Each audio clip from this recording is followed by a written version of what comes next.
vinheta vai rodar? Não. Não, já rodou. É lá, né? Tá bom. Eu sou Eduardo Pastor e este é o M por 3, teu podcast sobre música, mundo e mudança. Hoje temos um convidado especial, o Rogerinho. Meu primo. Valeu, pessoal. Eu tô aqui também, né? Pela primeira vez do seu lado no programa, né? Pela primeira vez, Igor Fontes, que nos auxilia em toda a parte de produção. Hoje é co-host. E, por favor, Igor, começa apresentando o Rogerinho. Então, eu acho que eu tenho mais bagagem pra falar quem é o Rogerinho, porque ele é meu primo. E também porque eu estou tocando com ele um projeto, né? A gente tá aqui nessa comunidade aqui de Neo Rock Brasil pra gente poder criar uma comunidade, um movimento, né, de música que a gente tá querendo fazer, de rock autoral, de pensar música. E uma coisa que me ajudou muito foi ele, com a gente iniciando um projeto. A gente iniciou um projeto esse ano, no começo do ano, que foi o Lancei Essa, que é o que a gente está tentando fazer aqui no Neo Rock, só que no caso de startup. A gente está tentando criar um movimento de startups de Brasília e também depois do Brasil, né? Nada já veio gente do Brasil todo, né, no programa. Então, já teve gente de São Paulo, do Rio, então já teve gente que tá vindo de todo o Brasil pra gente tentar criar esse ecossistema. E a gente acaba conversando com eles, tentando criar uma integração. E hoje eu acho que vai ser um episódio muito importante pra gente poder pegar de alguém que já tá vivendo isso, que tá sendo o mestre, né, de toda essa criação. É o cara que tá o principal. Estamos começando, mas, pô, um ano, tanto que cresceu, né? E, assim, os aprendizados, né? Então, vamos hoje falar sobre esses aprendizados também e falar, né, sobre a relação. Porque vocês devem estar se perguntando, por que startup com música? Vocês vão se surpreender, porque aqui a gente vai fazer uma boa relação entre os dois. Acho que tem tudo a ver também. Obrigado pelo convite, obrigado, Pastor, obrigado, Igor, por convidar para participar aqui. Falar com comunidade é algo que eu gosto muito. O meu quadro lá se chama Ecosystem of Startup. Né, já é roqueiro. Já é roqueiro. Tem a logo roqueira, tem a música. A vinheta do Ressignificância, né? Ressignificância, exatamente. Já não precisa de direitos autorais, né? Pra pagar a música, porque já tem o meu. Eu pedi e falei assim, poxa, tem tudo a ver, né? A gente tá falando de comunidade e aqui tem uma outra galera falando de comunidade que tem uma música autoral de Brasília aqui do lado, a gente tá junto, então tem que... Pô, se puderem ceder, aí o Igor falou lá com o Miguel, né? E cederam, graças a Deus. Ceder aqui também pra gente fazer. É isso. Então, acho que isso já começa aí com tudo a ver com comunidade, né? Como que a gente desenvolve uma comunidade, que é o que a gente está falando. A gente não está, no nosso caso, a gente não está desenvolvendo uma comunidade startup. Ela existe, essa comunidade. Nós somos integrantes dessa comunidade já há algum tempo. E aí, como integrantes dessa comunidade, a gente viu que existia necessidade de dar luz para bons projetos acontecendo dentro dessa comunidade. Então, o ecossistema de startup ele funciona em ciclos. Isso já desde lá da época do Vale do Silício, ele funciona assim em ciclos. Começou lá em 1903, se eu não me engano. Aí tem a história do Vale do Silício, como eles fizeram. Estão no ciclo 40º, não sei qual. E aqui em Brasília a gente está no terceiro ciclo. Né? Então a gente está bem no início. E assim, considerando o terceiro ciclo com... ciclos menores. A gente não fez ciclos que nem lá nos Estados Unidos 7 a 12 anos. Mas o que é esse ciclo? Eles são tentativas ou são realmente, tipo, etapas de tentar? De criação e finalização? Geralmente, quem está vivendo a experiência, quem está recebendo do ecossistema em um ciclo, chega no próximo ciclo e quer devolver. Ah, entendi. Quer devolver para o ecossistema. Eles chamam de give back, né? De tipo, pô, fizeram por mim de graça, eu estou recebendo aqui, então agora é a hora de eu fazer para alguém também e apoiar esse ecossistema para que ele continue se desenvolvendo. É o mentorado virar o mentor, né? Então, tipo, passar a geração pro mentorado que foi mentorar virar o mentor no futuro. Assim, não nessa posição de mentorado ou mentor, porque... como startup é um desenvolvimento num espaço que ele é incerto, então a gente não fica nessa posição.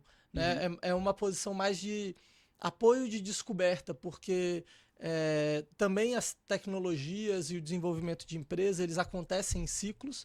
Então, existe o Hype Cycle, aquele gráfico do Hype Cycle, que é quando vem vindo uma tecnologia, as pessoas surtam com a tecnologia, então ela sobe, né? Ela fica, caramba, isso aqui vai mudar o mundo. Aí daqui a pouco vê que não muda, aí ela cai, aí cai no Vale da Desilusão, e aí depois ela volta e faz um platô que é a entrega real daquela tecnologia. E isso afeta diretamente o nosso mercado, no caso.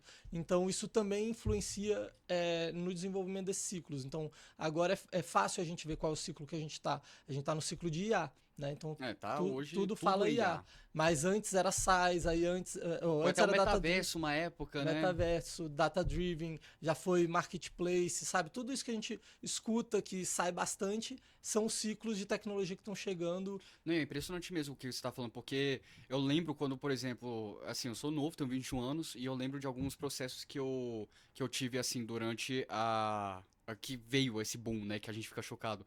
Aí, por exemplo, quando criou o conceito coworking, nossa, aí tudo era coworking, tudo era sala de coworking, aí todo mundo, caraca, coworking.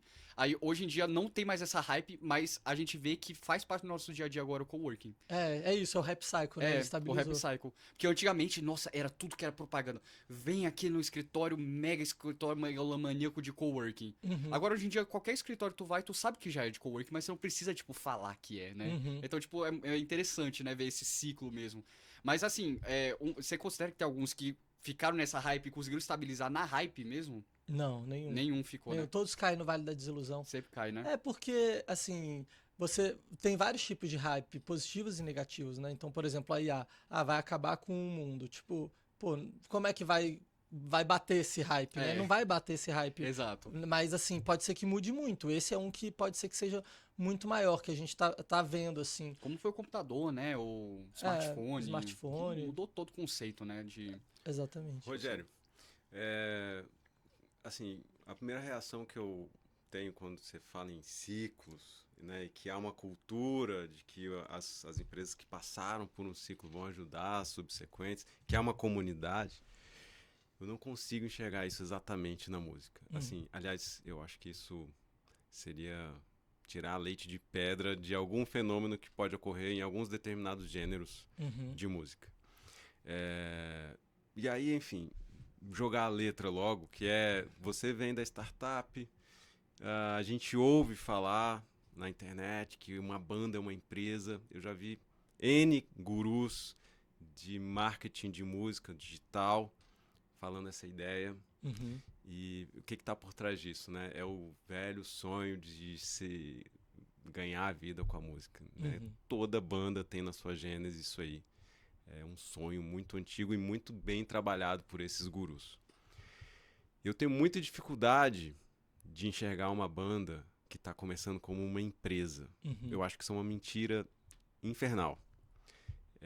A banda de partida, uma banda autoral, uma banda de rock autoral ou um pop autoral, ela vai ter muita dificuldade de ter qualquer tipo de receita. Estou falando de quem compõe música própria. Então vamos lá. A banda é uma startup? Se é uma startup, né? Assim, uma das coisas que as pessoas tentam muito é dizer o que é uma startup. Então, eu hoje não acredito mais que startup é algo definido como os livros definem. Elas definem assim, uma empresa, base em tecnologia, querendo um crescimento escalar. Tipo, eu acho que todo mundo quer isso, né? Assim, banda vai ter tecnologia, crescimento escalar, então eu não sei, eu não acho que isso é uma startup. Eu acho que startup é uma mentalidade, é uma forma de se pensar que é diferente da tradicional hoje. Então, se uma banda é uma empresa, eu acho que você pode encarar como sim ou não. Depende de qual é a sua abordagem sobre o que você está querendo fazer. Né? Então, o que você está querendo fazer com aquela música? Você quer tocar com os amigos e curtir? Você quer virar profissional daquilo? Se for para virar profissional, você pode ir pelo meio tradicional ou você pode ir pela mentalidade de startup. E eu vejo muitas vantagens na mentalidade de startup como desenvolvimento de negócio. E isso para qualquer mercado. Então vamos puxar aí. Explica um pouco o que é a mentalidade startup para a gente começar a tentar traduzir isso para o mercado musical. Beleza. A mentalidade de startup, ela abraça muito forte o erro. A gente aceita o erro, né? A gente quer que o erro aconteça. Porque como que você se desenvolve para um caminho que você não sabe qual é o resultado final? Então, só através do método científico de experimentação que a gente consegue chegar naquele resultado final. E se a gente vai fazer um processo de experimentação, a gente só aprende errando.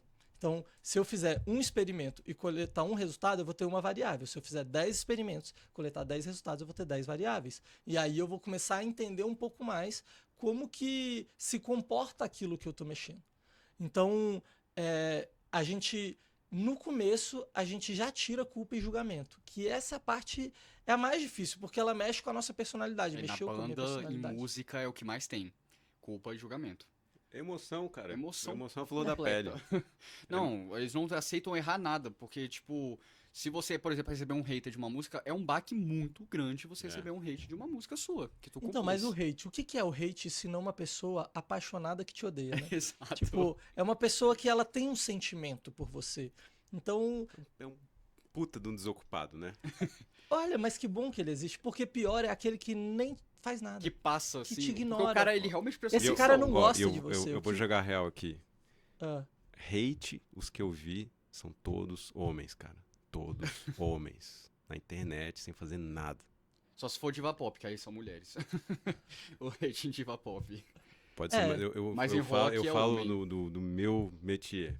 uhum. Homem e velho. Mas, tipo, você pode. Eu já vi novo também. Já? Já vi. Você vai olhar pra onde? Né? Você pode olhar pra vários pontos. Você pode olhar pra o que as pessoas estão criticando ou para o que as pessoas estão curtindo. Para o que as pessoas estão criticando, a gente considera isso como objeções. Né? Então, o que são objeções? Objeções são argumentos para não comprar um produto ou um serviço, para não consumir algo. Quando a gente entende as objeções e a gente começa a catalogar elas de forma científica, né? Então, o que as pessoas estão dizendo, quantas pessoas estão dizendo cada uma dessas objeções. Aí fica mais fácil entender quem são essas pessoas, porque as objeções, elas geralmente se clusterizam. Então, um grupo de pessoas vai se unir em torno de uma objeção, depois outro grupo em torno de outra objeção. Quando você mapeia o perfil dessas pessoas, elas são muito parecidas. Então você entende quem não é o seu público para você parar de oferecer para essas pessoas. Você entende o que você precisa mudar para talvez essas pessoas virarem seu público. O que precisa acontecer para que elas virem seu público. Então tem como a gente, até no hate, tem como a gente classificar e entender de forma objetiva e científica para transformar aquilo em algo positivo dentro do processo de descoberta. E isso daí que você falou sobre não aceitar errar, não ter julgamento, e quando receber o julgamento também você saber usar isso como combustível, né, para você melhorar.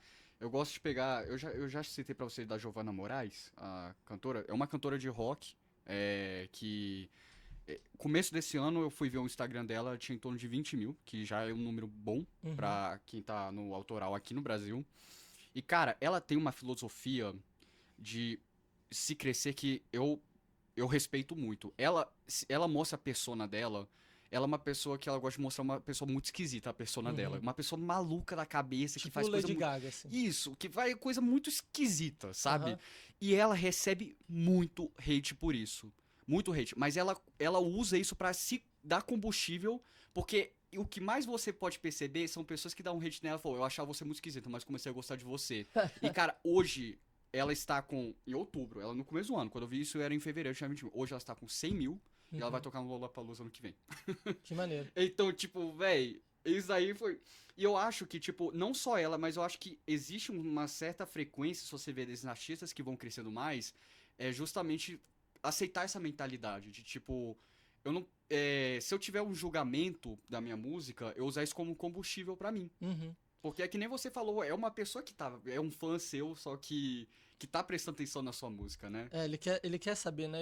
Assim, todo mundo fala de si o tempo inteiro. A gente não fala do outro, a gente fala de si. Então, se a pessoa tá lá criticando, na verdade, ela deve estar falando dela, de alguma coisa que ela tá passando, de alguma dificuldade. Que aquilo deu um gatilho. Que deu um gatilho. E aí, se a sua música ajudou a pessoa a superar aquilo, ela provavelmente sai de hate e vira fã.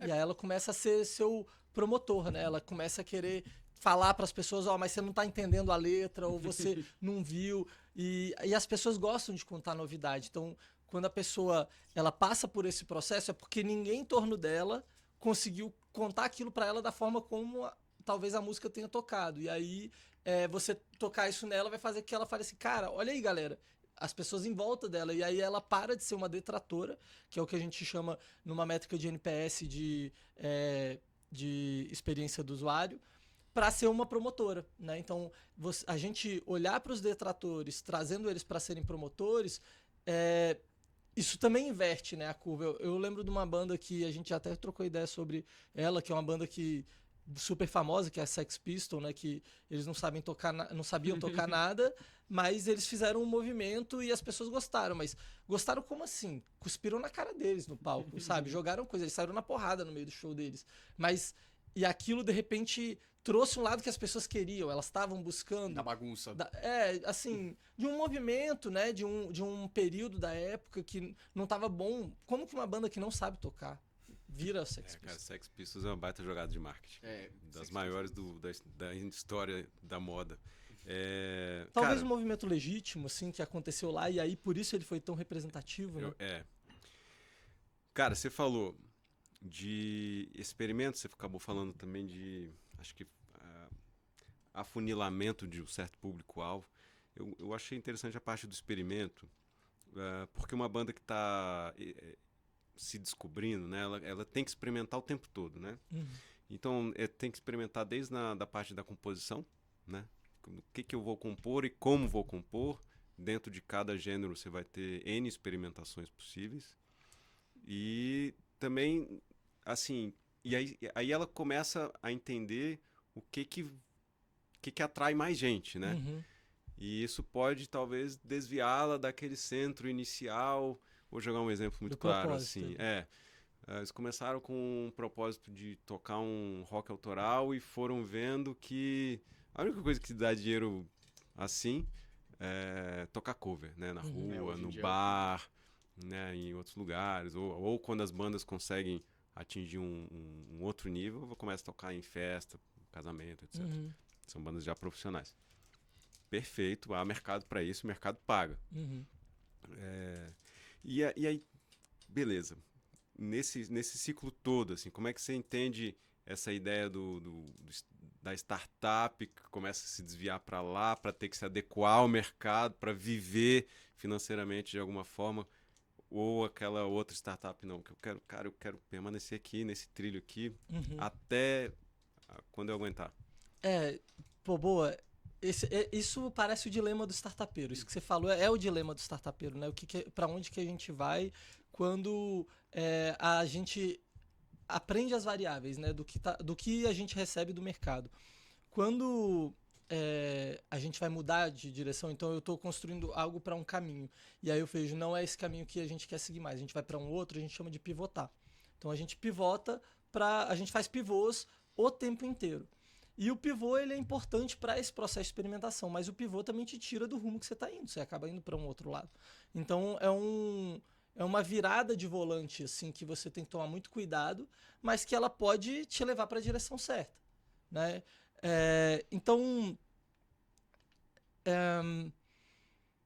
Você tem um exemplo, cara, de alguma startup que fez essa virada aí? Que mudou de lado? Vários, assim, a Amazon, por exemplo, vendia livro, né?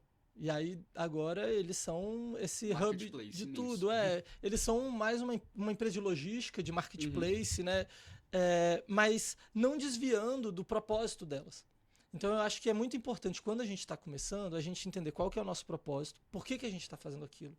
Porque quando a gente perde propósito, a gente não quer mais continuar. Então, eu comecei no mundo das startups com uma Legal Tech, que é uma startup no ramo jurídico. E eu sou advogado, advoguei durante 11 anos, saí e, eu não tenho mais nenhum interesse em trabalhar na área jurídica hoje. Me saturou aquilo, eu perdi o propósito de continuar naquela busca de melhorar o mercado jurídico, que era o que eu queria antes. Eu queria apoiar o ecossistema de tecnologia jurídica para dar acessibilidade ao judiciário para todo mundo. Eu acredito no sistema judiciário, eu acho que ele é muito efetivo e que se mais pessoas tivessem acesso, eu acho que o Brasil ia ser um lugar melhor. Sempre foi esse o meu sentimento. E eu ainda penso isso, mas depois de tanto tempo trabalhando com o mercado jurídico e não conseguindo tração com esse mercado, eu entendi que não é isso, sabe? Pode ser que, sei lá, daqui a uns 20 anos eu volte para isso, mas hoje eu não tenho mais o menor interesse em trabalhar com o mercado jurídico. Mas eu tenho interesse em empresariar, em ser startupeiro, em apoiar a comunidade, apoiar a pessoa que está começando. E aí eu tenho outro propósito que me puxa para esse outro lado. Mas no final das contas é você ajudar as pessoas a ter algum acesso mais fácil, né? Que nem você falou, né? A palavra-chave. Eu queria no judiciário o pessoal ter acesso. Agora você está tendo com o ecossistema de startup, você está fazendo com que as startupeiras tenham acesso.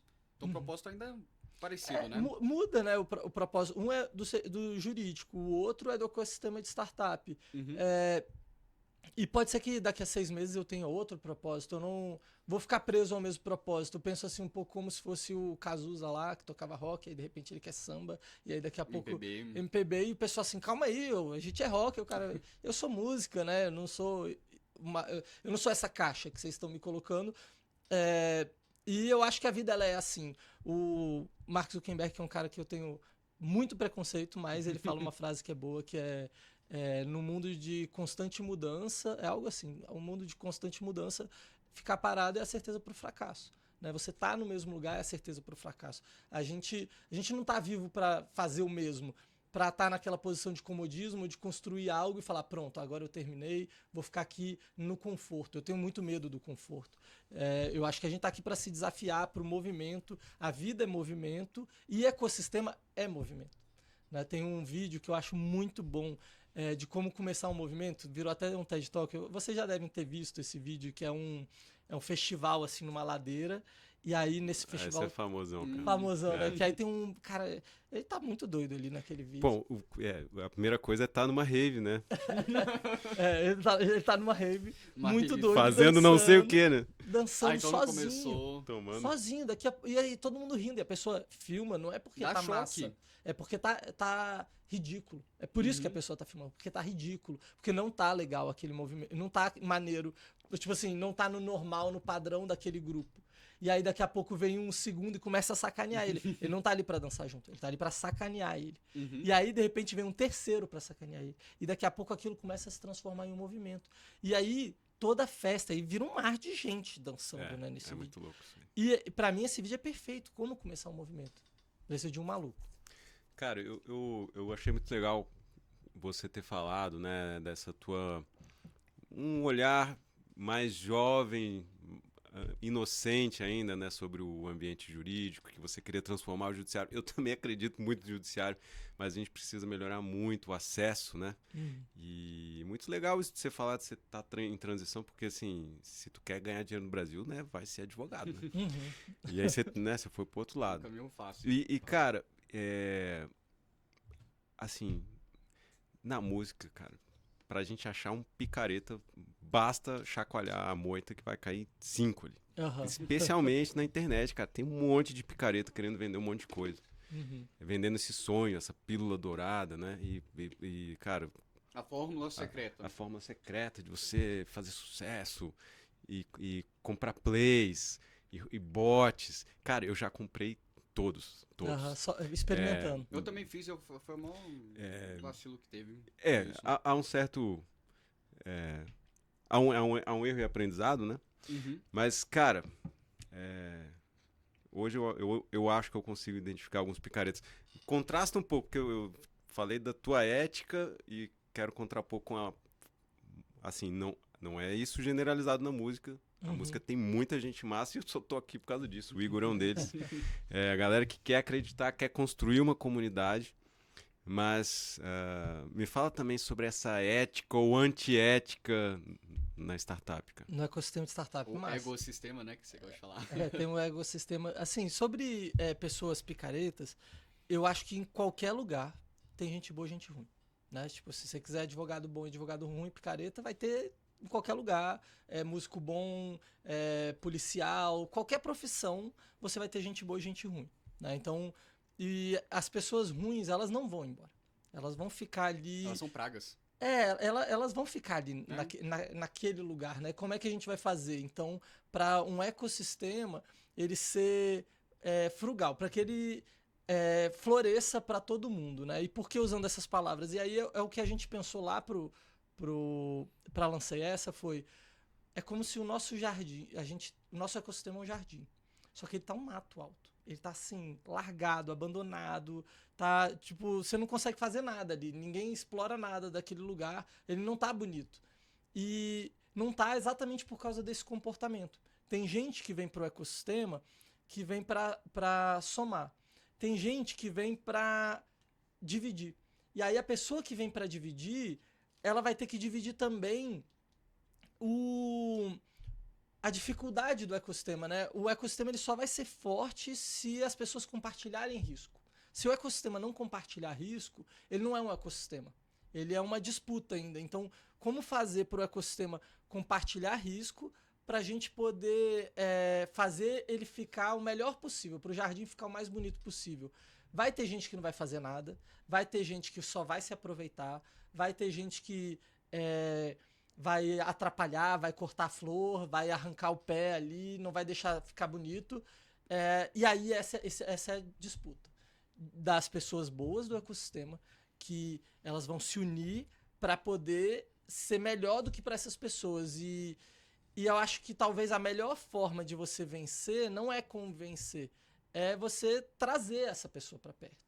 É chegar e falar assim, tá, então vem para cá, olha só, o que você acha disso? E botar ela numa jornada em que ela possa apoiar de alguma forma construtivamente aquele ecossistema, porque no ecossistema de startup também tem o ecossistema, também tem as pessoas que se intitulam coisas que não são. Então hoje a gente vê no nosso ecossistema que existe uma disparidade muito grande entre as instituições e os founders. Os founders é o músico, é o chão de fábrica, é o cara que está ali na linha de frente fazendo acontecer, e as instituições são as que deveriam apoiar os founders. As instituições nem sabem onde estão os founders. Né? A gente fez um encontro presencial pago para founder. Lotou, a gente não botou limite de ingresso, vendeu muito mais do que cabia, o pessoal ficou em pé. Lotada. Tipo, foi um evento que explodiu. As instituições não conseguem fazer esse evento. As instituições do ecossistema de startup, elas não conseguem fazer um evento gratuito que encha desse jeito. E por quê? Qual que foi a diferença disso? Eu acho que vem da legitimidade do movimento.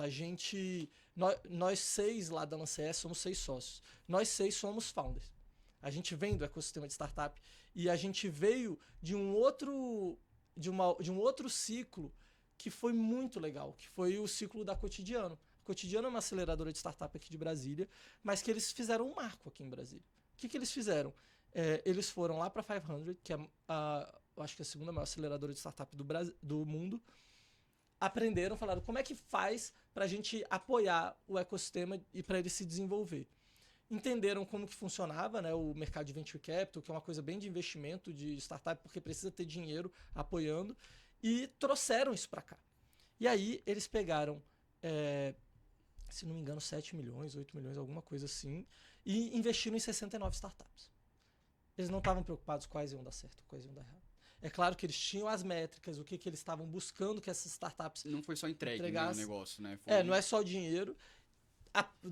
Investiram nas startups e fizeram um programa de aceleração.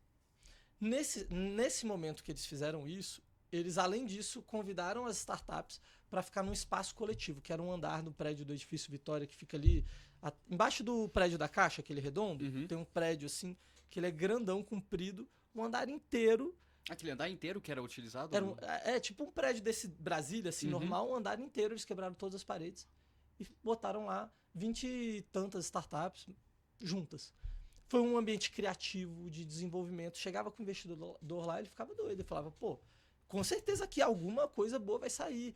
E ali a gente trocava entre a gente, como startup, o que funcionava e o que não funcionava. Às vezes eu trazia um investidor que a tese de investimento dele não cabia para mim. Mas eu só estava descobrindo ali na hora, mas cabia para o meu amigo. Cabia para minha outra startup aqui e falava, velho, pô, então troca ideia com o cara aqui. Legal. Era um hub de ideias, encontros. Era uma loucura aquilo. Era um grande brainstorming assim que se ajudava, né? Se ajudava o tempo inteiro, de várias formas. Muito legal. E isso fez com que a gente criasse um senso de pertencimento e de comunidade muito forte. Muito legal. Quando veio o Covid, acabou com isso.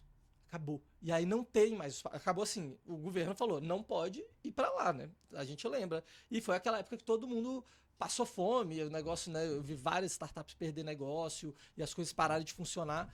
E quando... Os músicos passaram fome mesmo. O músico também foi um absurdo. Tudo, eu vi startup que vendia inteligência artificial vender máscara. Isso na época que inteligência artificial não era nada, ninguém nem sabia o que era, né? Tipo, pra sobreviver, pra pagar a conta, pra ter a responsabilidade social com a galera que tava ali. Tipo, e você vende a máscara, o que você tem que fazer? Tem que produzir também. Então, tipo assim, você vira uma fábrica de máscara pra se sustentar enquanto você ainda tá desenvolvendo seu projeto de IA. Tipo, isso é uma vontade muito grande de estar ali, né? E aí, quando acabou isso, a Cotidiano, mais uma vez, que assim, eu sou fã da Cotidiano, sou fã deles, da forma como eles marcaram o ciclo deles dentro do ecossistema de startup em Brasília.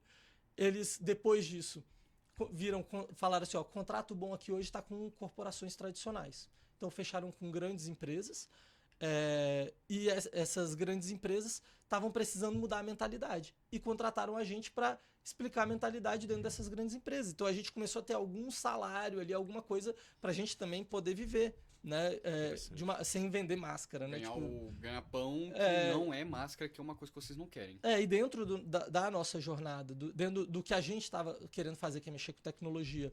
E aí, num desses encontros, a gente, tipo, de finalização de turma, feliz pra caramba lá, tipo, beleza, estamos comendo, tá tudo acontecendo aqui.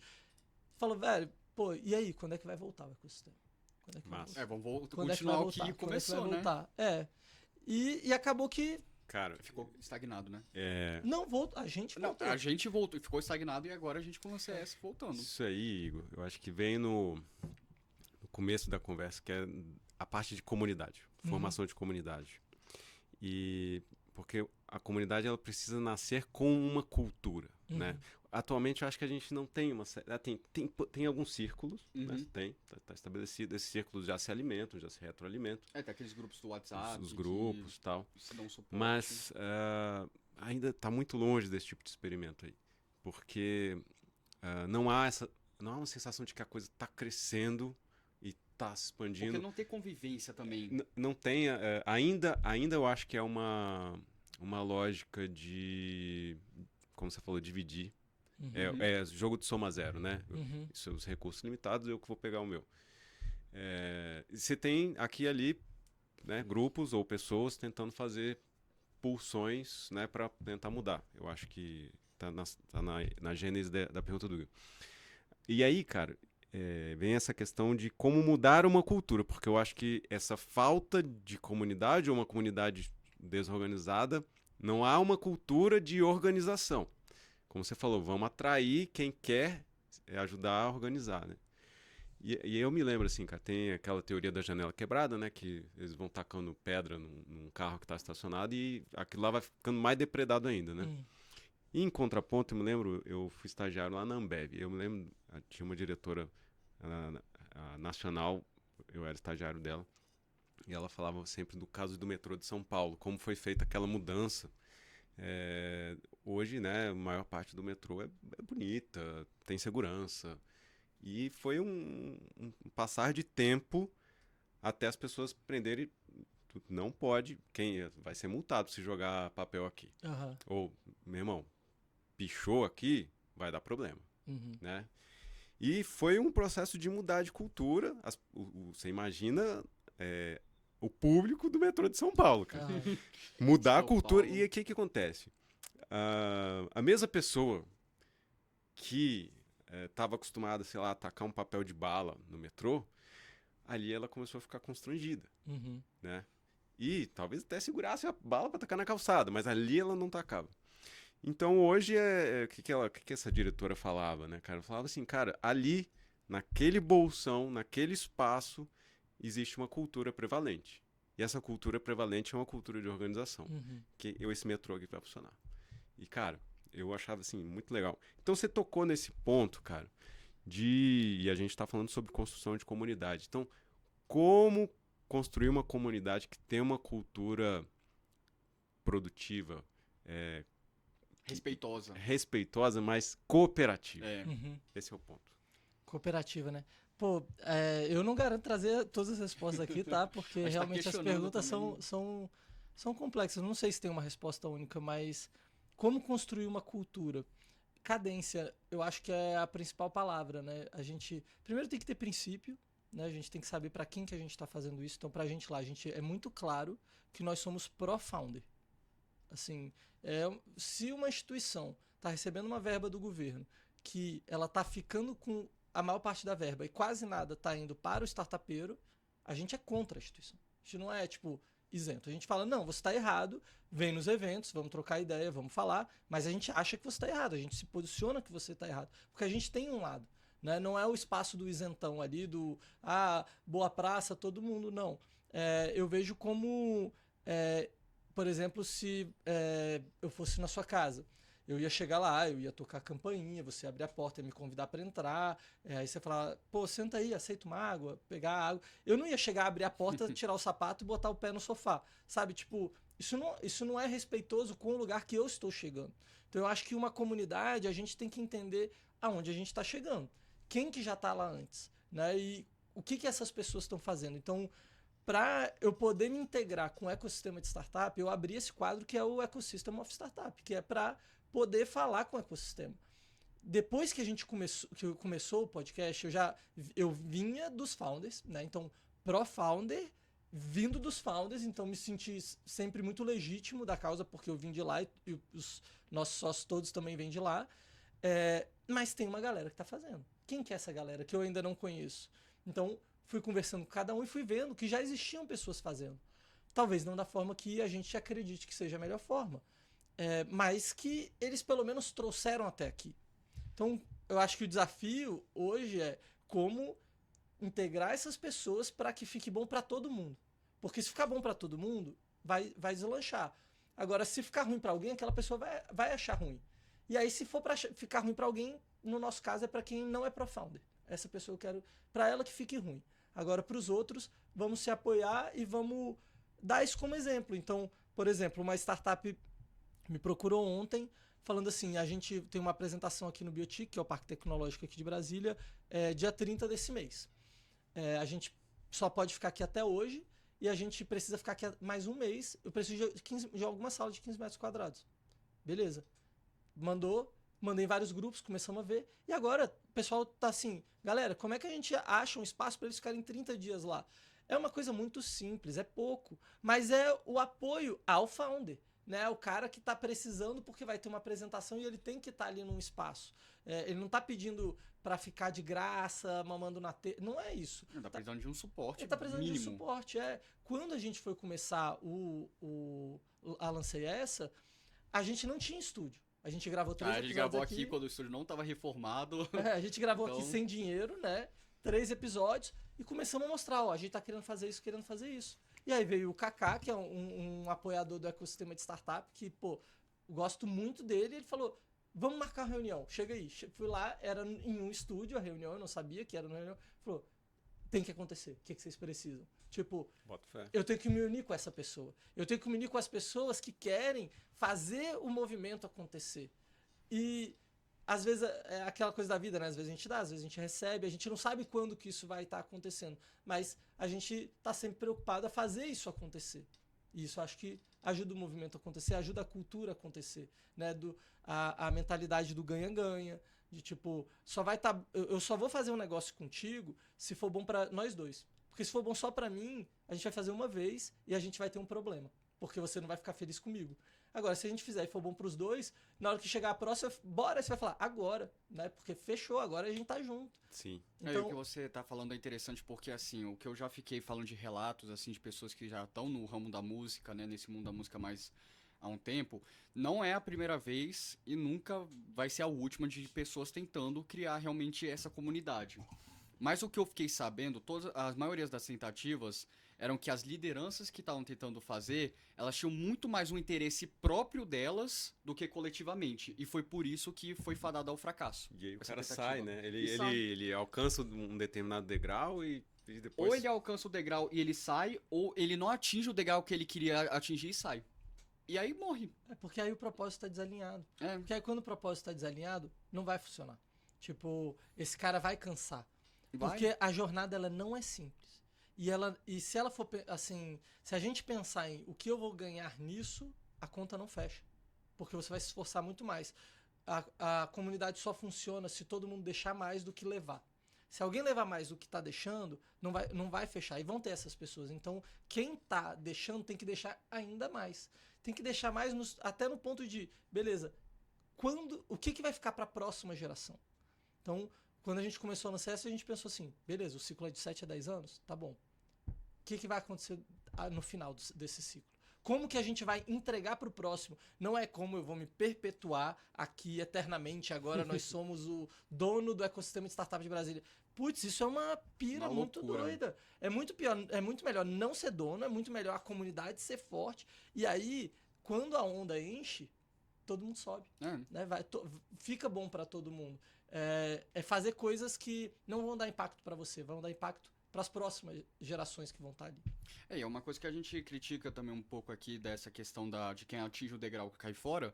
Cara, Brasília teve um dos maiores movimentos de rock, talvez o maior movimento de rock nacional, que foi nos anos 80, com as bandas, né, que vieram daqui. Só que todas foram embora de Brasília, todas foram para São Paulo. E aí, cara, qual que é o legado que deixou aqui? Cara, Uma escola. queria- Aí tem o espaço Renato Russo, vocês não deixam, liberam aquele espaço pra performance musical. Tu cria um espaço Renato Russo que não tem espaço musical? Cara, eu acabei de chegar da tour lá em São Paulo, né? Aham. E, assim, foi muito legal, assim, tem coisas parecidas, tem coisas diferentes. São Paulo, né, cara? Um É, um lá oceano. Mas foi curioso porque, assim, a gente tocou num circuito underground de muita banda indie. E garotada, assim, e todos eles, vocês são de Brasília? Somos. O rock nasceu em Brasília, Eu queria, né? talvez, não sei. Mas, assim, eles têm essa imagem. Eu não sei se é verdade, tá? Mas, assim, existe esse símbolo de que há ícones, e esses ícones existem mesmo, né? Você tem uma série de bandas ali de um determinado momento, 80, 90, que saíram de Brasília e que viraram estrelas nacionais. Só que colou no imaginário que o rock nasceu em Brasília. Eu achei muito interessante É isso, muito interessante. Não, e o problema é esse, né? Porque, tipo, uma coisa que eu acho muito interessante é que as pessoas de Brasília, se você conversar principalmente da minha idade, todos odeiam. Eu não gosto de falar que gostam do Legião Urbana, mas fora de Brasília, todo mundo fala, eu amo Legião Urbana. Você fala, pô, mano, como que tu não vai amar literalmente a maior banda da sua cidade, sabe? É. Então, tipo, Tem isso mesmo. Brasília tem muito. Eu não sei, eu acho que o legado, sabe, que deixou. Não foi muito saudável pra cidade, sabe? Porque realmente a gente tá tentando agora fazer uma nova coisa, só que muito difícil mesmo. E é isso que você fala, porque, pô, como que vai ser tão difícil pra uma cidade que todo mundo nacionalmente tem uma visão de que é lá onde o rock nasceu, lá é onde é a capital do rock, é conhecido como a capital do rock, né? Aí a gente vê aqui a realidade e fica, Cadê esse rock? cadê? Cadê? Então- Ele existe, mas ainda é nessa coisa, né? Um espaço Muito fragmentado. fragmentado. É a questão de dividir muito mais do que somar. E aí, cara, tem uma outra subcultura em Brasília, que é a subcultura assim, o artista independente, ele só vai dar certo se conseguir recurso estatal. E tem recurso, tá melhorando. Eu acho que é positivo, né? A cultura, pelo que eu já estudei, Estados Unidos, Inglaterra, que são os grandes, né? Tem uma grana muito forte da cultura patrocinada pelo próprio Estado. Mas isso não é só. Ela não deve ser só isso. Inclusive, esse recurso que vem do Estado, ele poderia ser pensado não para pagar as contas de uma banda, mas talvez para fomentar um mercado, para que mais pessoas de um ecossistema verdadeiro, porque um ecossistema é formado por diversos seres, né? Não todo mundo tentando sobreviver ali. Um ecossistema se crie, né, cara? Então,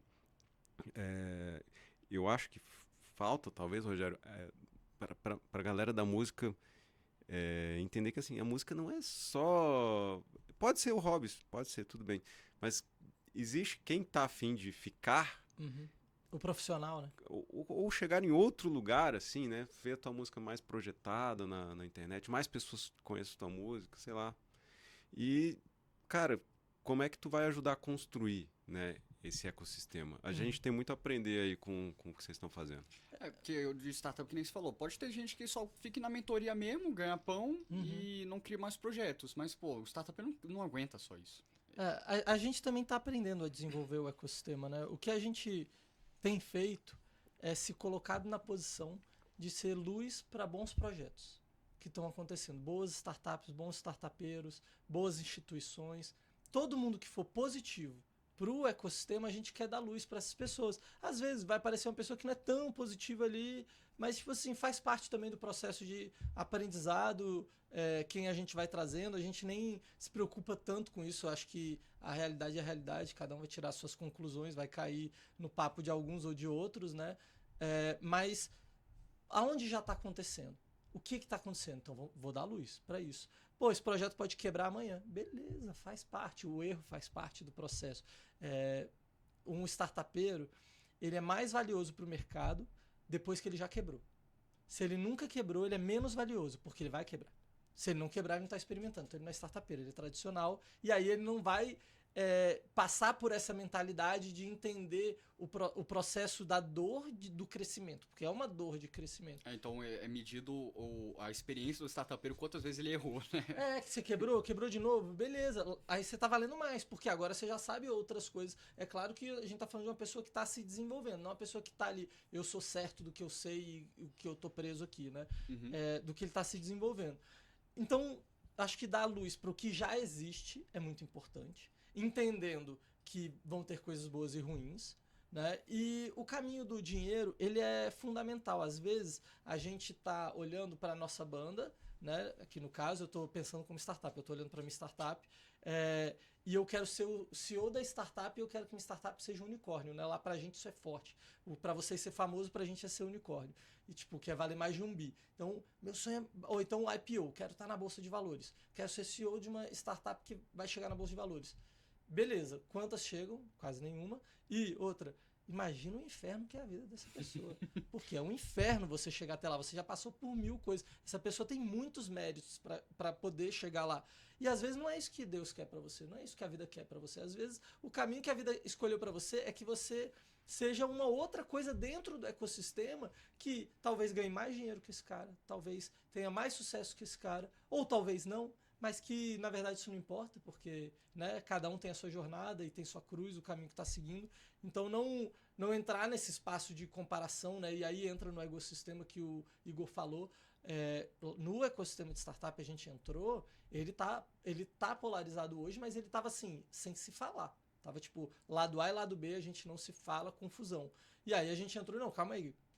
Por quê? Vamos conversar. E a gente teve que desfazer brigas e fazer alianças, porque não foi aliança que a gente fez, mas assim, a gente teve que tirar alguns nós ali que tinham do ecossistema por fora. Nada a ver com a Lancei Essa. Assim, mais a ver com o ecossistema. Mas por quê? Isso aqui tem que estar funcionando, senão o dinheiro não vai vir, senão o governo não vai liberar a verba. Se vocês não fizerem um acordo e fizerem um plano para isso aqui acontecer, não vai acontecer. Vocês usam argumentos concretos, né, para abrir a cabeça da galera. Como é que a gente faz o dinheiro vir? E aí o dinheiro ele vai vir de duas formas. Público e privado.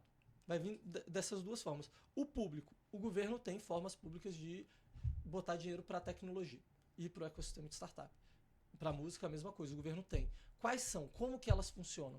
Como que a gente facilita o acesso pro pequeno dessa? Eu acho que isso é algo, já que aqui a gente está falando de apoiar o músico, né, o autoral, como que a gente faz para esse dinheiro chegar até ele?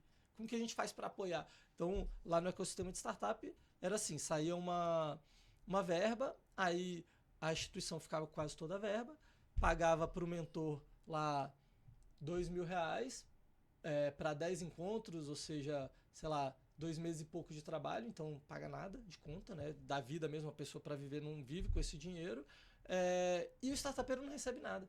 Eu fiz mentoria assim. A instituição ficou com todo o dinheiro, né? O mentor ficou com quase nada. O startupeiro ficou com nada, ficou com a mentoria. Tipo assim, beleza, a mentoria é massa, mas beleza, você quer que eu invente a cura aqui do câncer, mas eu vou estar recebendo 1.500 até eu descobrir a cura? Não fecha, eu quero ter minha família, eu quero ter minhas contas pagas. Chamar isso de investimento é muito boa vontade, né, cara? Isso é uma exploração, não tem como isso acontecer.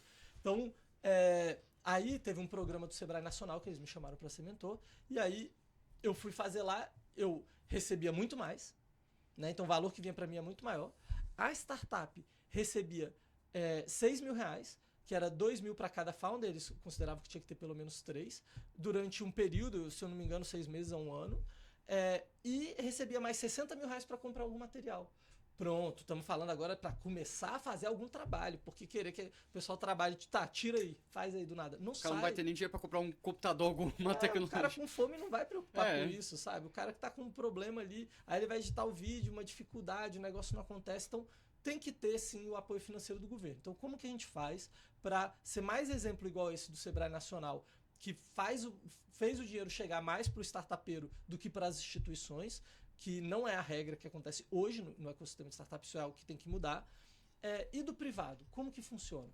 No nosso mercado tem um investimento que é de Venture Capital, e aí tem o CVC, são outras formas que fazem o dinheiro chegar no startupeiro. E aí tem a galera que tem grana e que gosta. Sabe, tem entusiasta que tem grana, que o cara fala assim, beleza, eu boto fé nesse projeto. Mas, vamos fazer profissional, muda isso, muda aquilo. E aí o cara começa a se envolver. E aí o cara tem dinheiro, ele tem relacionamento. Aí ele começa a envolver gente boa naquilo. Aí começa a tomar uma outra proporção de desenvolvimento. Porque ele não vai botar lá, que nem é cotidiano, 7 milhões, 8 milhões e tipo, valeu, falou. Não. Aí vai botar, vai trazer uma equipe para apoiar, para olhar, para supervisionar e para cobrar os resultados. Né? E aí começa um processo de mudança. Porque tem o patrocinador, tem o dinheiro vindo, tem as pessoas que estão querendo trabalhar. Então, o cara que é o meu mentorzaço, assim, é o Henrique. Ele é, tipo, ele é animal de startup, assim, de várias coisas. E ele abriu uma startup, foi a primeira startup para ir a 500, né? Eles foram selecionados, acelerados lá, da América do Sul. Foi a primeira aí, voltou. E hoje ele não é startup. Ele ajuda o ecossistema e o impacto que ele dá é infinitamente maior que se ele tivesse a startup dele lá tendo dado resultado, sabe? A gente vê startups aqui em Brasília que estão dando super resultado, estão crescendo, mas elas estão sendo, assim, uma coisa solitária, que está acontecendo sozinha, por muito mérito da galera que está fazendo, né? Muito sofrimento ali, mas que para a comunidade mais, assim, fala, legal, me inspiro, né? Não que a comunidade, tipo, receba algo de volta daquilo que está acontecendo com essas startups agora. No futuro, provavelmente vai acontecer, né? Então, eu acho que tem que entender o jogo completo. A comunidade, ela não é uma pessoa que faz, ela é um grupo e acho que é isso. Cara, de tudo que você falou assim,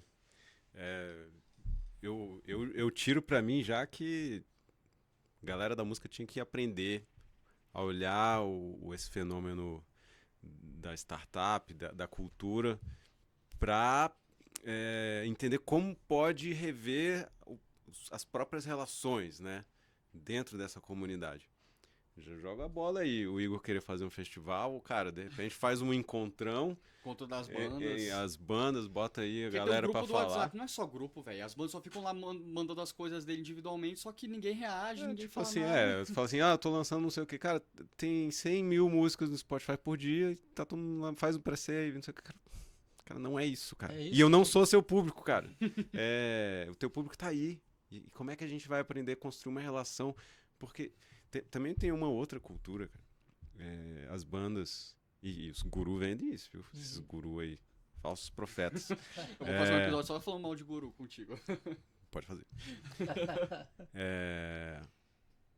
Cara, começa a vender camisa, começa a vender encontro, começa vendendo. E, cara, a pessoa ouviu tua música, nem te conhece. E tu já quer extrair ao máximo dela, cara. Já quer virar um fã Cara, bruto. começa uma relação, cara. A principal coisa na música é que a pessoa conheça a tua música e passe a escutar. E com gosto, espontaneamente. É assim que a gente ouve música, né? Não fica lá o artista pedindo pra você, né? E, cara, a gente precisa virar um pouco, sabe, essas chaves. Então já fica a bola aí, ó, no festival Neo Rock, talvez trazer umas palestras, e a gente entra com a música, os caras entram com as ideias, e de repente um grande laboratório aí de alguns dias da galera da música pensando, cara, como é que você vai construir um ecossistema mais massa pra 2025? Sim. Trocando ideia. O que você tem? Eu tenho um estúdio. Eu tenho um estúdio podcast. Eu tenho não sei o quê. Cara, o que eu tô somando? Uma produtora, eu entrevistei, vai sair o episódio ainda, mas foi com a banda, eu vou dar o spoiler aqui, o Oxy, né? Você conhece o Oxy? De internet. Só. De internet, né? Eu tava conversando com eles, eu ia falar sobre a banda, aí eles me contaram que eles tinham uma produtora chamada Motal, né? E aí é uma produtora independente que tá ajudando esses artistas independentes a ajudar a fazer evento, show, ou seja, porque eu, por exemplo, eu comecei nesse mundo, eu entrei no show, pensava que era literalmente mandar pra casa e ver se a casa tinha escala. Fala, não, beleza, você pode fazer show, mas você precisa de alguém pra te dar suporte. Eu falei, como raios eu vou conhecer alguém aqui, uma banda, pra dar suporte?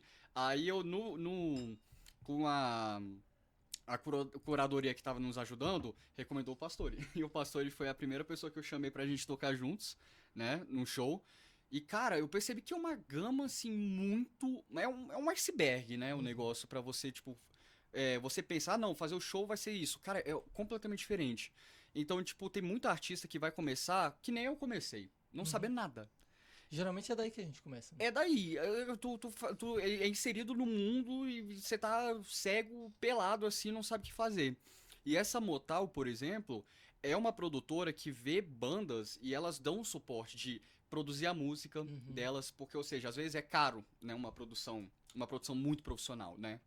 E aí eles vão lá e eles dão uma produção muito boa, assim, profissional mesmo, de qualidade absurda, mas dando um suporte, então dá um preço mais acessível também pra pessoa gravar.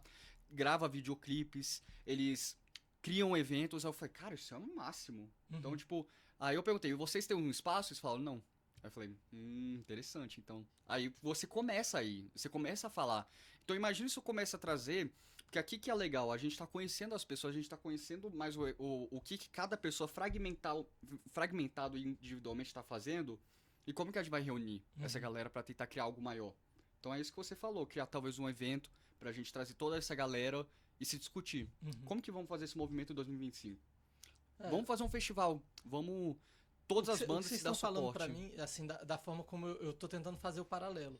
Tipo, essa Motown, pra mim, me parece com a Cotidiano. Que ela tem um programa de aceleração de startup. O que ela ajuda? Ela ajuda a startup a se desenvolver. Não necessariamente isso é o ecossistema, isso é uma etapa, né? Então, você estava falando da banda que quer vender para o pessoal da comunidade de rock. Tipo, é que nem uma startup que quer vender para startups. Acontece, mas assim, zero responsabilidade. Eu não sou obrigado a consumir seu produto, faça se eu quiser ou não, igual todo o espaço. Então, tipo, vai procurar espaço onde é o teu nicho, né? Então, cada um entender o teu nicho, tem espaço para todo mundo. A concorrência, ela é positiva, ela não é negativa. Então, por exemplo, lançou aquele Apple Vision lá da Apple, né, de botar o óculos. Lançou, no outro dia foi o recorde das ações da Meta. Por quê? Porque a Meta já tinha óculos. E aquilo trouxe publicidade. E as pessoas foram lá e não consigo comprar esse, mas eu consigo comprar esse. E compraram mais do outro. Então a concorrência, ela ajuda o ecossistema de VR a se desenvolver. Então, a gente olhar como a gente pode se apoiar. Então tem a Motown, tem que trazer a Motown para o evento. Aí tem algum outro lugar que é o espaço, por exemplo. Então, como que a gente faz para eles se comunicarem? Que é o sinal que a gente trouxe aqui. Então, é o que eu falei, por exemplo, eu quero que alguns projetos, mas eu preciso de apoio também. Tanto financeiro quanto até fisicamente, né? E aí, cara, a gente traz uma galera e troca uma ideia. A gente tem um conceito que chama MVP, que é Produto Mínimo Viável. Que ele é tipo uma revolução, pelo menos na minha cabeça foi uma revolução. Que ele é desse processo de experimentação científica, mas que a gente tem que lançar um experimento sem gastar dinheiro. Porque se a gente vai ter que errar para aprender, melhor fazer de graça mesmo. Como que a gente faz para ter a maior probabilidade de chegar até o final? Então a gente tem que errar muito e rápido. Então vai ter que ser barato, porque se for demorado vai ficar caro, porque tem a vida das pessoas que está pagando, e não vai dar para ser muito, então tem que ser muito e barato. Então como que a gente faz para ser muito e barato, para ver se aquilo tem tração? Porque se tiver mercado, aí o negócio desanda. O negócio começa a andar. Se não tiver mercado, ele desanda. Então, é bom saber onde não tem mercado, até para você não botar o teu esforço. Saber o que não fazer ajuda muito a saber o que tem que fazer, né?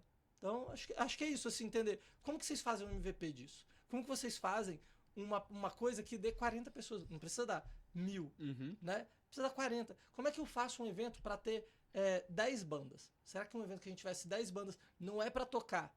É 10 bandas pra gente interagir, pra gente fazer um jamming lá, pra gente curtir de alguma forma e fazer aquilo ser legal E a partir Bossa dali- Nova nasceu assim. Tipo, ela era uma mulher rica, né, que morava na Avenida Atlântica, começou a chamar os caras, começaram a tocar lá, tipo, várias pessoas e virou Bossa Nova. Nasceu no apartamento mesmo. No apartamento. É E isso, aí por isso virou. que startup nasce em garagem. Movimentos nascem em lugares assim que você não espera, né? Porque tem que ser gostoso, tem que estar legal, as pessoas têm que estar curtindo estar ali. E aí, dali o negócio começa a se desenvolver pequeno.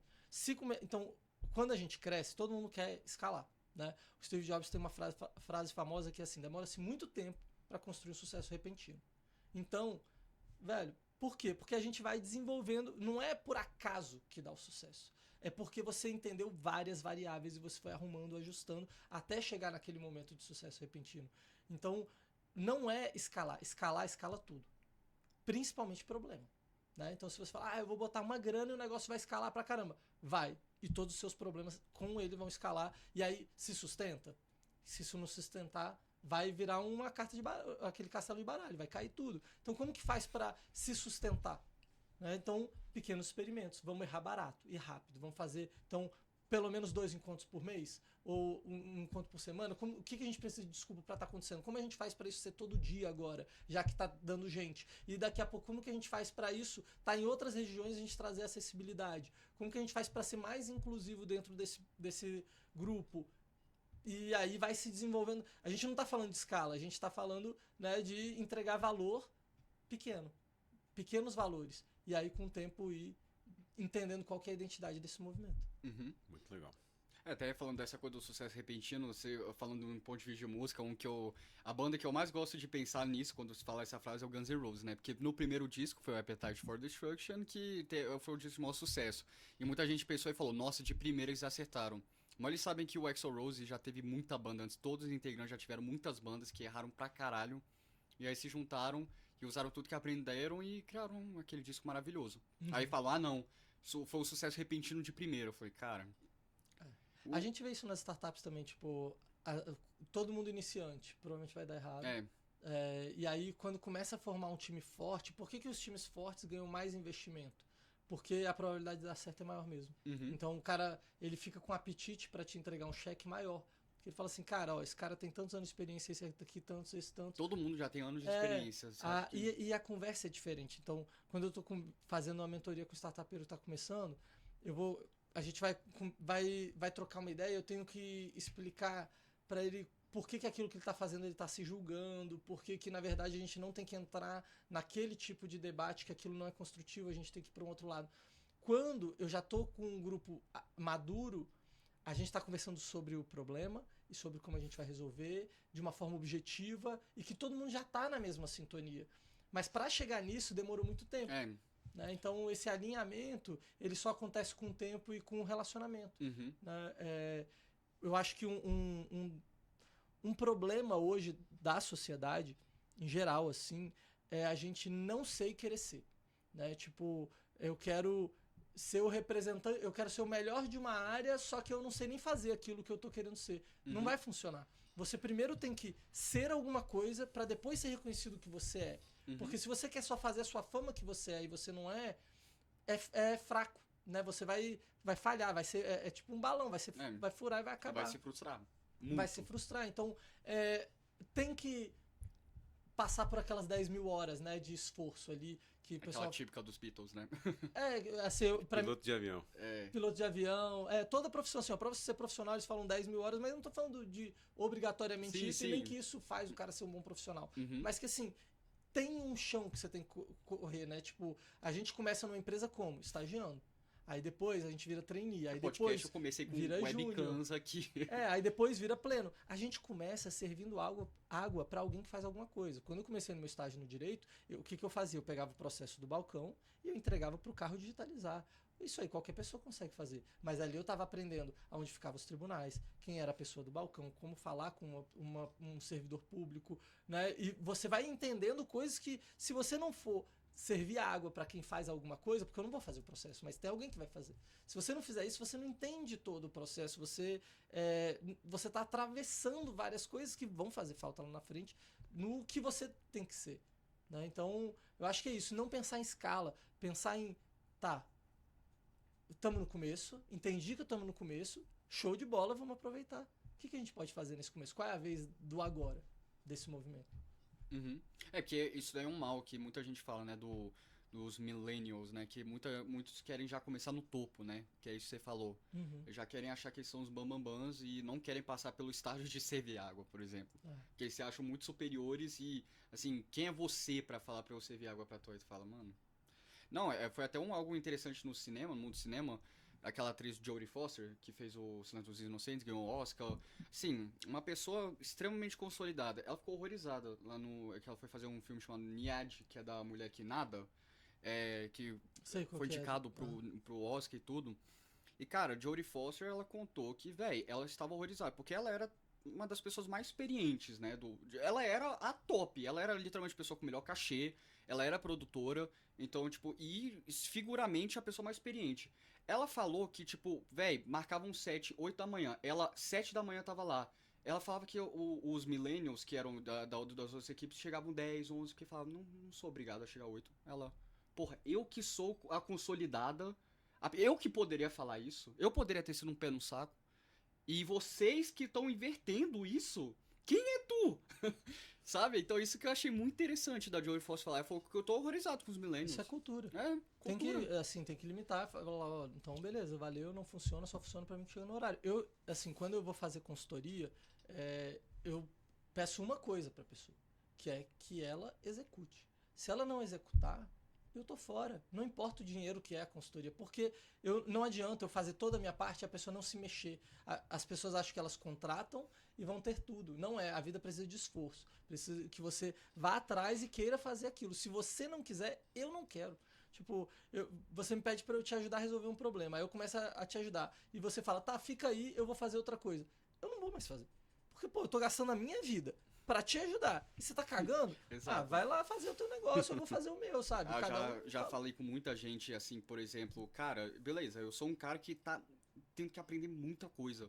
Mas, tipo, tem algumas certas coisas, principalmente profissionalmente, assim, questão de, pelo menos, montar, por exemplo, podcast, ou, tipo, ajudar em algumas coisas de processo, que, cara, às vezes eu falo com umas pessoas essa parada, e eles ficam, tipo, sem nenhum interesse, sabe? Aí tu fala, pô, mano, então como que você vai começar, sabe? Você não tá querendo cortar o mato pra chegar lá, Exato. Né? Então não vai chegar. Porque foi uma das coisas que mais me ensinaram, né? De criação, assim, de criança, foi... Cara, sempre aprende a respeitar os mais velhos e mais experientes. Escute. Não é você que fala, você escuta. Esse é o caminho do amor, né? O caminho do amor na psicologia é o respeito. O amor, ele só acontece quando você já conhece. Você não consegue amar algo que você nem sabe que existe. Você só consegue amar algo que você sabe que existe. Então, pra você amar, tem que ter existido o anterior. Então, se você respeita o anterior, você está respeitando o caminho do amor. Se você não respeita o anterior, você não está respeitando o caminho do amor. Não estou falando que é absoluto o anterior, mas entender que aquilo trouxe até aqui. Né? E daqui para frente as coisas vão ser diferentes porque já te entregaram assim. Né? Então tem que ter esse respeito mesmo. Muito bem, senhores. Você tem alguma... Uma consideração final? Não, eu acho legal mesmo, porque realmente, assim, vendo o programa que a gente tá gravando lá do Lancei Essa, ver que realmente ver o esforço da pessoa que é de tá tentando, de querer aprender também, eu acho que isso é uma coisa muito estimulante, aquele evento que a gente fez, pô, aquilo lá me deixou muito feliz, né, aquele evento. Eu olhava, assim, um monte de cadeira lá, e eu falei, gente... Tem certeza que vai ter tudo isso? Porque eu preciso de um espaço também pra gravar. Que eu ia pedir pra tirar umas cadeiras pra eu poder botar, porque eu ia gravar ao vivo. Você fala, não, velho, você não tá entendendo. Foi muita gente. Aí quando chegou lá, realmente lotou mais ainda. Eu falei, cara, eu tive que me adaptar lá, botar a mesa, assim. Então, tipo... É muito legal porque antes disso, a gente é muito desiludido, pensa que não é possível essas coisas, que as pessoas não estão afim. Só que isso é falso. Às vezes a pessoa só precisa, que no Coringa gosta de falar, um empurrãozinho. Coringa fala no filme, às vezes só leva um empurrãozinho que a pessoa muda. Então, tipo, tá sendo uma experiência muito boa no Lancei, que eu acredito muito também aqui na música, no rock. Não acho que a gente chegou no estágio final que é só celebrar nossos ídolos antigos e a gente não pode receber nada novo, sabe? Então, porque nunca isso vai acontecer. Tipo, eu falo nunca porque, cara... O contato, a saudade, o humano, ele pede algo mais, tipo, novo também, o tempo todo. Então, eu acho que essa coisa de você ficar preso no passado não vai, não vai vencer, né, essa questão do comportamento que tá tendo da galera. Então, Tem um sociólogo que eu peguei aula com ele agora. Ele, assim, muita gente tá entendendo essa nova etapa do mundo com pessimismo, né? Muita polarização, né? Guerras no ar, crise climática. Então, assim, é um momento de disforia. Só que tu tem que olhar para essas crises, né? Para conseguir transformar uma crise em crítica. E tem outra coisa que está nascendo, cara. Que é essa outra coisa, ela nasce, muito provavelmente tem um pouco desse fenômeno da startup, que é aquela cybercultura, né? De que, assim, se a liberdade está sendo disputada no campo da política, né? O que é liberdade? Aquela liberdade da internet dos anos 90 lá, que você fala, cara, agora tudo é possível, porque todo conhecimento vai estar conectado, né? vou ter acesso instantâneo. E assim, se eu fizer algo que tenha valor, vai dar certo e as pessoas vão querer, né? E eu acho que tem um pouco disso na cultura da startup. E a música, cara, eu acho que também está em disputa, né? A música ela pode servir como soft power para um determinado movimento político hegemônico, não vou citar nomes, mas ela ainda é, cara, um instrumento de troca de afetos, cara, é um instrumento de troca de afetos por excelência, né? Assim, tu ouve uma música em 10 segundos, cara, caralho, o que é isso? E, cara, se as pessoas começarem a imaginar as próprias bandas, sabe, cara, tipo assim, que a banda pode ser um veículo de uma criação de uma comunidade ao seu redor, né? As histórias das pessoas que estão ao redor dela e dar significado, porque assim, pô, cara, aquela banda eu gosto de ir porque é do meu bairro. E assim, ela conta histórias daqui. E, cara, o artista grandão eu não conheço, mas aqui eu troco uma ideia. E, cara, isso já dá significado e propósito, né? A música tem esse poder muito forte. Eu vi essa coisa lá no circuito underground lá de São Paulo agora, cara. Cara, a galera tava assim, cara, que bom que a gente tá aqui. Ter uma noite dessa de troca, de ouvir, cada um ouve o outro. E a galera faz um cross de público, né? Eu trago um pouco do meu público, o teu público conhece a minha música, e o meu conhece a tua. E a galera gosta. Isso é comunidade. Isso é comunidade. Vocês estão dividindo, né? Assim, quanto mais gente dentro, melhor para todo mundo. Então, como que é? Efeito network. Tem um livro que explica Massa. isso. O efeito, acho que é Network Effect, que é isso. É como funciona uma rede social, por exemplo. Só que a rede social é um exemplo ruim, né? Mas quanto mais gente presente, todos os agentes internos ganham. Sim. E, cara, sei lá, uma dessas noites específicas, assim, cara, foi bonito pra todo mundo. Cara, todo mundo vai lembrar por muito tempo. Uhum. E, cara, quantas noites vazias que a gente tem, assim, né, vendo série lixo na Netflix. E, cara, quando tu tem uma noite bonita dessa, assim, tu fala, caraca, é isso, cara. É isso. Queria estar aqui, foi muito massa, foi importante. Então, cara, acho que tem esse movimento, né? Tem algo que tá em descendência, mas tem algo que pode nascer. E a gente tem muito startup, né? É o começo, né, cara? É o começo. Massa, velho. Massa. Muito bom estar aqui contigo. Pô, valeu, obrigado. Valeu demais. Uma consideração final sua também, aqui? Eu acho que vocês falaram tudo. Tipo, a gente tá falando a mesma coisa. Tem que estar nessa mentalidade. Eu gosto da mentalidade de cientista, de experimentação, de estar tentando. Com a música a mesma coisa, se encontrar, porque é um processo de autoencontro também, durante tudo isso, de desconstrução e reconstrução de quem a gente é, né? Se a gente não tiver aberto para isso, o mundo não vai se abrir para isso também, né? A gente muda e depois o mundo muda. Então, tá começando, se prepara, é difícil e nem sempre o resultado final vai ser onde que você gostaria que fosse, mas pode ser talvez um lugar muito melhor, né? Então, é isso. Muita sorte aí pra comunidade de rock nacional, indie, de Brasil. Como o AC/DC gosta de falar, it's a long way to the top if you want to rock and roll. Então, realmente, é um processo. É um highway, né? Massa. Então é isso. Mais demais, né, que esse encontro. Excelente. E quer falar um adeus aí pra galera? Adeus, este é M por 3, música, mundo e mudança. Hoje com Rogério Fontes, Igor Fontes. Ajudar Satisfação, também aqui. meus amigos. Bom estar Valeu. aqui nesse espaço agora, da frente das câmeras. É isso. Valeu, gente. Fechou. Boa. Excelente, velho. Muito bom. Valeu, hein? Nossa.